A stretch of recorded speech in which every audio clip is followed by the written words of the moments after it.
Welcome to the Dungeon Master's Apprentice. I'm your friendly neighborhood Dungeon Master, and here at the Dungeon Master's Apprentice, we work on creating The Cursed, a unique campaign world, and advice on how to have a great gaming session at your table. Today, we look at limiting players' feelings of loss and the disruption in the game when a character dies. Let's talk about character trees, the funnel, and the Book of the Fallen.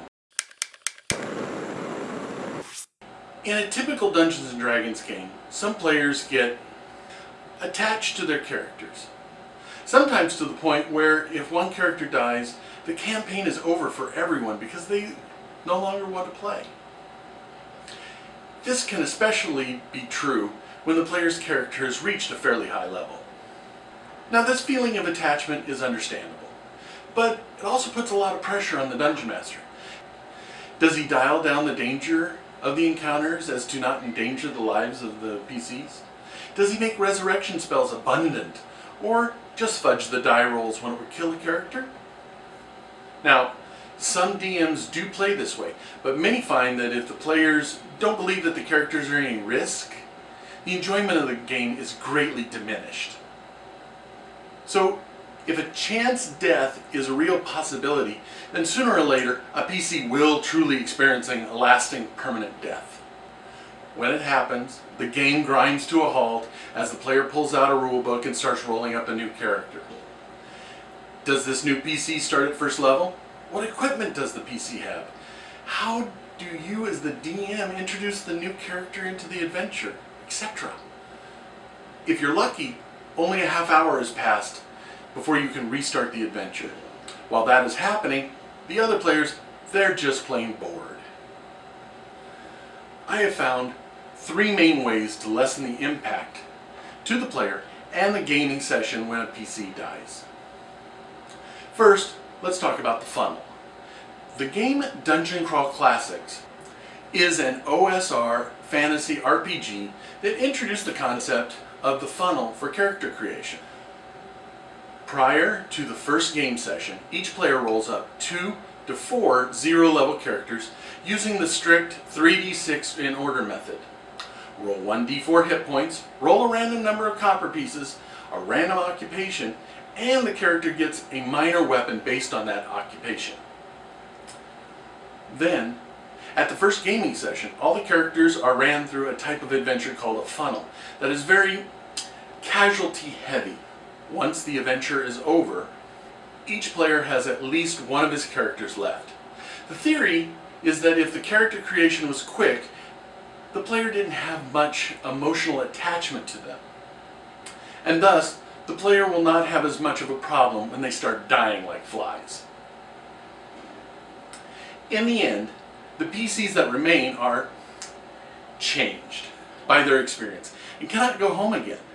They see the world differently, and now so starts an adventuring career. And although not a funnel, the idea of zero-level normal individuals thrust into an adventuring life is not new. Way back in time, in AD&D First Edition, the module N4 Treasure Hunt officially introduced the idea of zero-level D&D characters to players. Even in D&D, we see settings that are more dangerous than the normal medieval setting, like Dark Sun. The Dark Sun campaign setting was, how should I put it? It was a death-heavy setting. So, to mitigate the impact of probably frequent deaths of the PCs, the designers introduced the character tree. Now, to use a character tree, at the beginning of the campaign, each player rolls up 4 characters, but then plays only one of those characters. If the main character dies, the player can start playing one of his other characters as soon as the DM can weave the new character into the adventure. The designers also added to the character tree system a mechanic so that players don't always have to restart at first level if their character dies. Whenever the currently played character gains a level, one of the other characters in the player character's tree also gains a level, as long as that other character does not end up with a higher level than the currently played character.